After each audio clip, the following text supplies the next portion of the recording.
Tu as été choisi. Ce n'est pas toi qui as cherché ton âme sœur, c'est elle qui t'a trouvé bien avant que tu ne commences à y penser. Souvent, les gens pensent qu'ils choisissent eux-mêmes la description à laquelle ils préfèrent s'associer, qu'ils aiment simplement la façon dont cela sonne ou l'idée que cela véhicule. Mais en réalité, les choses se passent différemment. Ces fréquences intérieures, ces états d'âme, attirent d'abord la personne, puis reçoivent un nom.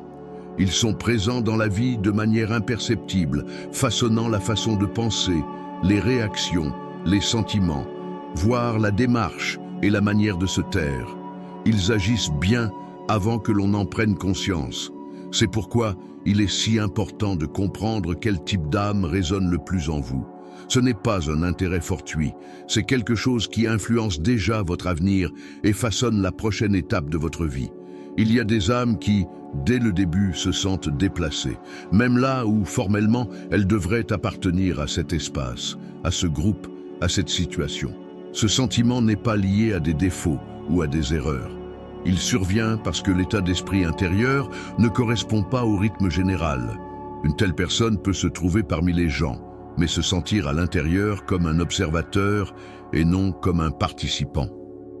Elle remarque très tôt que ses pensées vont dans une direction différente de celle de la majorité. Son intuition lui suggère d'autres solutions et sa présence provoque chez les autres un vague sentiment d'incompréhension. C'est l'âme d'un étranger. Elle est toujours un peu à l'écart, un peu en dehors du système. Les personnes ayant une telle disposition intérieure se demandent souvent depuis leur enfance pourquoi tout semble naturel pour les autres, alors qu'elles doivent s'adapter ou faire des efforts.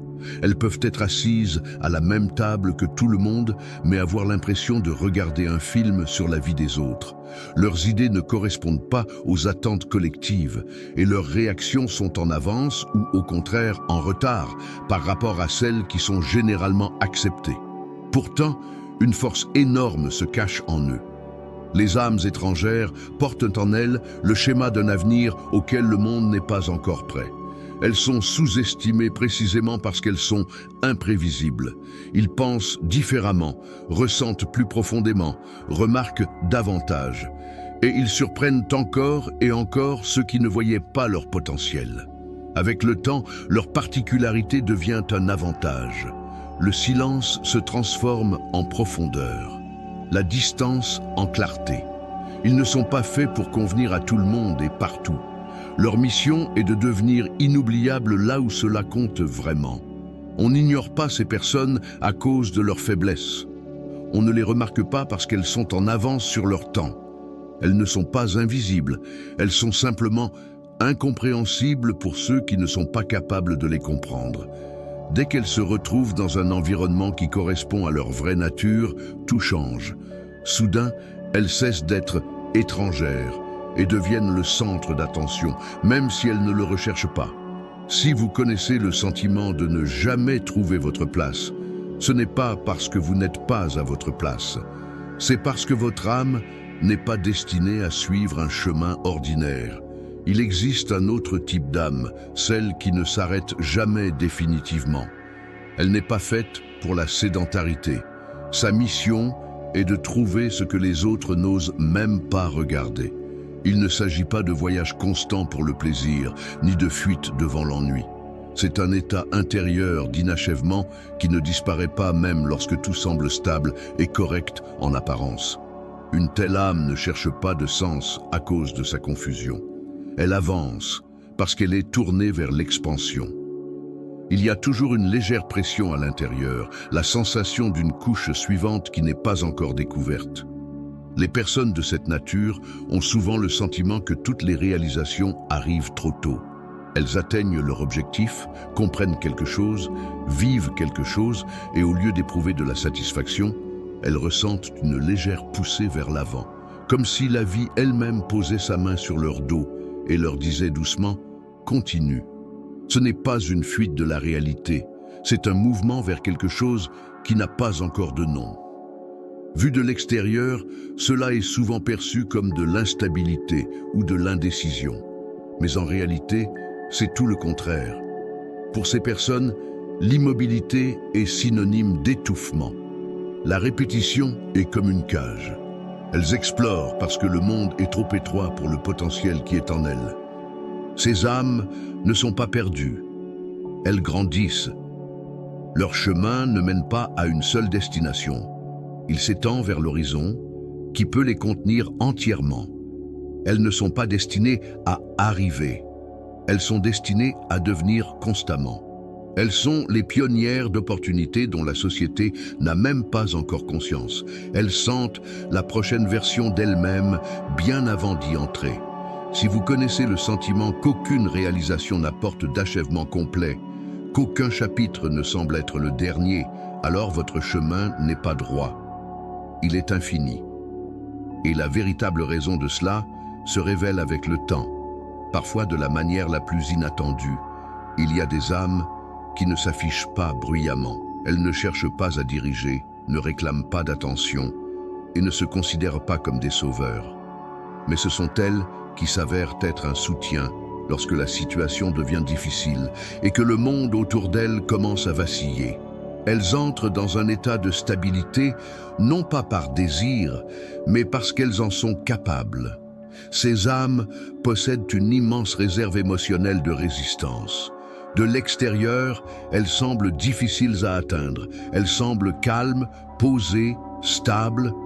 Mais à l'intérieur, elles ressentent tout beaucoup plus fortement qu'elles ne le montrent. Elles perçoivent la tension avant même qu'elle ne se manifeste. Elles lisent l'atmosphère d'un espace sans avoir besoin de mots.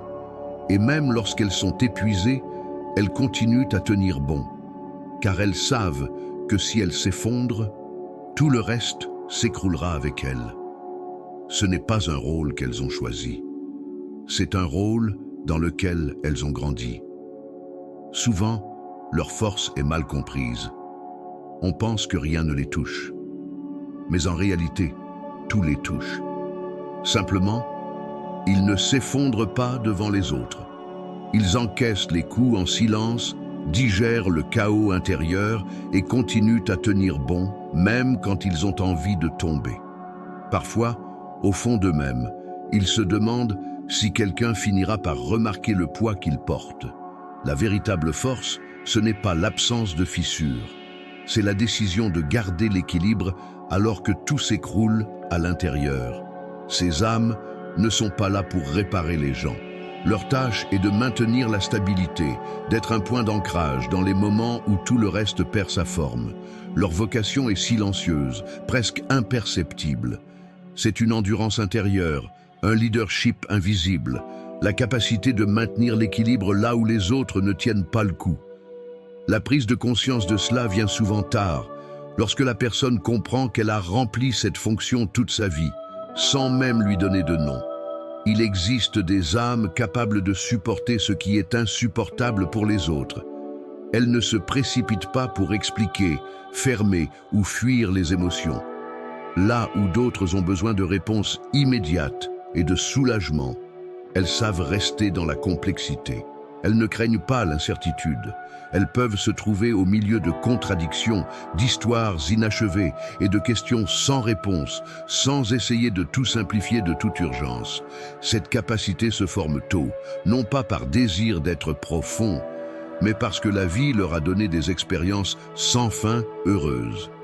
Avec le temps, ils apprennent à retenir plusieurs vérités émotionnelles, à la fois sans s'effondrer sous leur poids. De l'extérieur, ces personnes peuvent sembler fermées ou distantes. En réalité, il se passe beaucoup de choses à l'intérieur. Les pensées, les sentiments, les souvenirs et les prises de conscience coexistent sans conflit. Ils ne sont pas enclins à une franchise excessive, car simplifier leur monde intérieur avec des mots leur semble être une déformation. Leur silence n'est pas un retrait, mais une précision. Ils ne sont pas submergés par ce qui déstabilise la plupart des gens, car ils n'ont pas besoin d'un réconfort immédiat. Ils savent que certains processus nécessitent du temps et de l'espace intérieur. C'est pourquoi ils résistent aux tempêtes émotionnelles et aux changements brusques. Leurs mouvements sont plus lents, mais plus solides. Leur force ne réside pas dans les réponses ou le réconfort. Elle réside dans leur capacité à accepter la réalité telle qu'elle est, sans la briser, jusqu'à ce qu'elle se transforme d'elle-même. Il y a aussi les âmes de feu. Elles n'entrent pas simplement dans l'espace, elles l'enflamment. Leur énergie se ressent immédiatement. Elles ne sont pas nécessairement bruyantes et ne cherchent pas à attirer l'attention.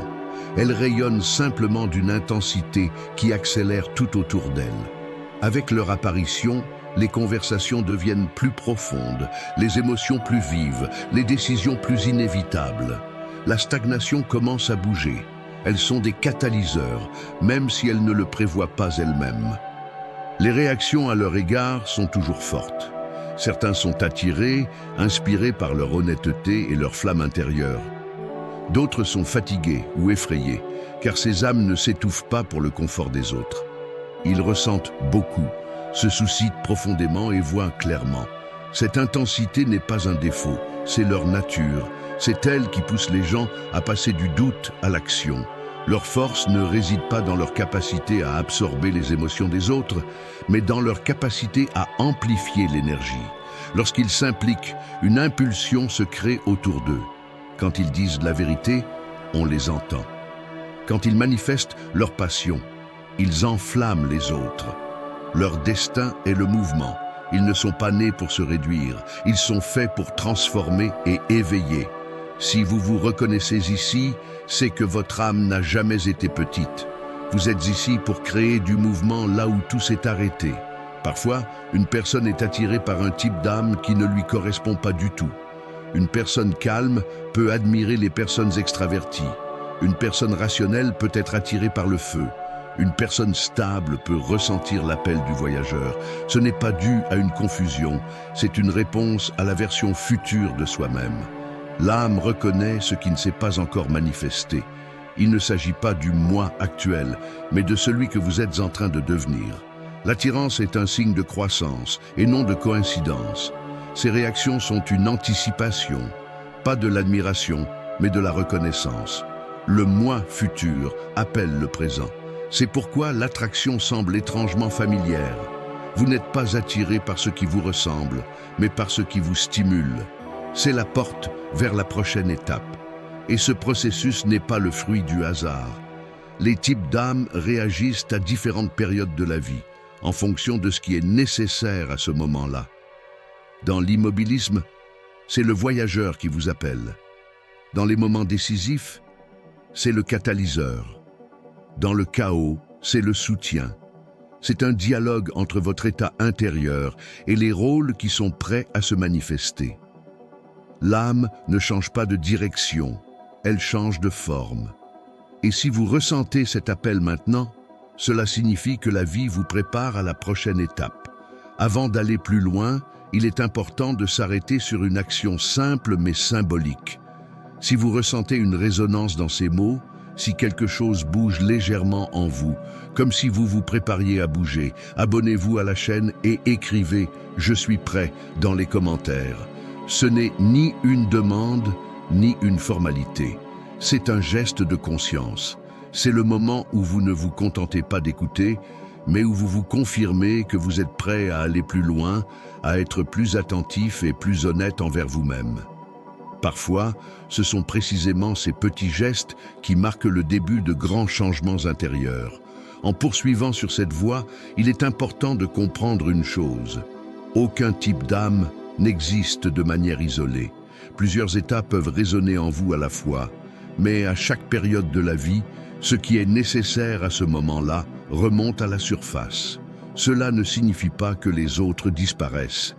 Ils restent en arrière-plan, comme une ressource, une réserve intérieure. Simplement, à un moment donné, une partie prend le dessus et prend le contrôle. Et si vous apprenez à le remarquer, la vie cessera de vous sembler chaotique. Beaucoup de gens passent leur vie à essayer de se définir à travers des étiquettes. Introverti ou extraverti, fort ou sensible, rationnel ou émotionnel. Mais l'âme ne rentre pas dans des catégories binaires, elle est multicouche, et chaque couche s'active quand son heure est venue. Le problème n'est pas que l'être humain change. Le problème est qu'on lui a appris à considérer cela comme de l'inconstance plutôt que comme du développement. Tu as peut-être remarqué qu'à une certaine période, tu es attiré par le silence, la solitude, le travail intérieur. Et à une autre période, tu ressens le désir d'agir, de parler, d'initier, d'être visible. Ce n'est pas une contradiction, c'est le souffle de l'âme. Contraction et expansion. Et plus tu résistes à ce rythme, plus tu ressens une fatigue sans raison, une lourdeur inexplicable, une tension intérieure difficile à exprimer avec des mots. Très souvent, les gens ont peur du moment de transition. Cette sensation d'être au bord du gouffre, quand l'ancien ne fonctionne plus et que le nouveau n'a pas encore pris forme. Dans ces moments-là, on a l'impression de perdre ses repères. Mais en réalité, on ne perd que l'ancienne forme. L'âme ne détruit jamais sans raison. Elle libère de l'espace. Et si vous ressentez actuellement de l'incertitude, ce n'est pas le signe d'une erreur. C'est le signe d'une croissance. Il est également important de comprendre que votre chemin ne doit pas nécessairement être compris par votre entourage. Certains types d'âmes sont particulièrement confrontés à l'incompréhension. Leurs décisions semblent étranges. Leurs pauses sont inexplicables. Leurs brusques changements de direction sont illogiques. Mais si vous commencez à vivre uniquement pour être compris, vous perdrez très vite le contact avec vous-même. L'âme parle doucement. Et il est facile de la faire taire par les attentes des autres. Il y a des périodes où la vie semble tester votre honnêteté. Pas envers le monde, mais envers vous-même. Tu peux continuer à faire ce que tu sais faire, ce qui est sûr, ce qui a déjà donné des résultats. Ou tu peux reconnaître que, intérieurement, tu n'es plus là, que tes intérêts ont changé, que tes anciens objectifs ne t'enthousiasment plus. Ce n'est pas facile, car cela exige de renoncer à l'image de toi-même à laquelle tu t'es habitué. Mais c'est là que commence le processus de maturation de l'âme. Beaucoup pensent que la destinée est un rôle ou une activité spécifique, mais le plus souvent, la destinée est une qualité de présence, la manière dont vous entrez dans le monde. Certains apportent de la clarté, d'autres du mouvement, d'autres encore de la stabilité, d'autres enfin de la profondeur. Et vous n'êtes pas obligé d'en faire une profession, une mission ou un projet retentissant. Parfois, il suffit simplement d'être soi-même au bon endroit et au bon moment. L'effet peut être bien plus important qu'il n'y paraît. Si vous sentez que vous réagissez plus vivement à la fausseté, aux conversations superficielles, aux objectifs vides de sens, ce n'est pas un signe d'arrogance. C'est un signe d'ajustement. Votre âme cesse de se contenter de moins. À ce stade, il est particulièrement important d'être indulgent envers vous-même. Ne exigez pas une clarté immédiate. Ne précipitez pas les décisions. Ne dévalorisez pas vos sentiments simplement parce qu'ils sont difficiles à expliquer. Parfois, la décision la plus mûre est de faire une pause. Non pas par peur, mais par respect pour le processus. Le monde est habitué à la vitesse. Mais la profondeur n'aime pas la précipitation. Certaines réponses ne viennent que lorsque vous cessez de les chercher à tout prix. Et si vous êtes actuellement dans un état d'attente intérieure, ce n'est pas de l'immobilisme, c'est une mise au point. Vous remarquerez peut-être que les gens commencent à réagir différemment à votre égard. Certains s'éloignent, d'autres, au contraire, se rapprochent. C'est naturel. Lorsque votre fréquence intérieure change, votre environnement change également. Non pas parce que vous êtes devenu meilleur ou pire, mais parce que vous êtes devenu plus honnête. Tout le monde n'est pas prêt à côtoyer quelqu'un qui cesse de jouer les rôles habituels. Dans ces moments-là, il est très important de ne pas dévaloriser son propre chemin en le comparant à celui des autres. Pour certains, la vie se déroule de manière linéaire. Pour d'autres, elle est sinueuse. Pour d'autres encore, elle est par à-coups. Aucune option n'est mauvaise. L'erreur commence lorsque vous essayez de vivre la trajectoire d'autrui en ignorant la vôtre. Si vous pensez être trop sensible, trop profond, trop intense ou, au contraire, trop calme et distant, arrêtez-vous. Ce n'est pas trop. C'est simplement votre état d'esprit. Le monde a besoin de différents états, et si votre nature était une erreur, elle ne se répéterait pas encore et encore chez différentes personnes, à différentes époques et dans différentes cultures. Ce n'est pas par hasard que vous regardez cette vidéo. Ce n'est pas parce que vous n'avez rien à faire. Et ce n'est pas parce que vous cherchez une nouvelle description dans laquelle vous pouvez vous reconnaître. Vous êtes ici parce qu'un processus est déjà en cours en vous. Et peut-être commencez-vous seulement à en prendre conscience. Ce n'est pas le moment de tout comprendre. C'est le moment d'être attentif. Et si vous avez déjà écrit, ou si vous écrivez dans les commentaires « Je suis prêt », sachez que ce n'est pas une promesse au monde. C'est une permission que vous vous accordez. Être dans le processus, changer, ne pas savoir, chercher et trouver, pas tout de suite mais pour de vrai. Votre chemin ne doit pas nécessairement être rapide, il doit être le vôtre.